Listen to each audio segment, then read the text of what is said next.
Hello guys, welcome to Dandy's Kitchen. Today ri khou ita machips ne.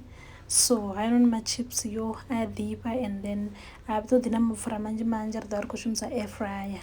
So ndo thoma ngo ṱanzwa maḓabula aṋu a ṱanzwa khezwiḽa and then u bva hafho ri khou ḓo a tshetshelela nkho zwi vhona zwi ri khou tshetshelela dzi thin like circle slice zwezwo khezwiḽa na khatha ri khou ita dzi thin strips ti khezwiḽa ra add olive oil ṱhukhuṱhukhu not nzhinzhi ra add potato spice ra add na cayenne. So kha cayenne a ita uri a ḓifhe u fana na nkho vhona machips aḽani ane vha rengisa na ndosi ane vha ri spicy chips a ḓifha ngo raḽa and then ri khou ḓo ya ra shela kha air fryer yashu and then ri khou ḓo thoma ngo ita 15 minutes hafhaḽani kha air fryer hu na option ya machips ane ndi a hand cut na a fridging.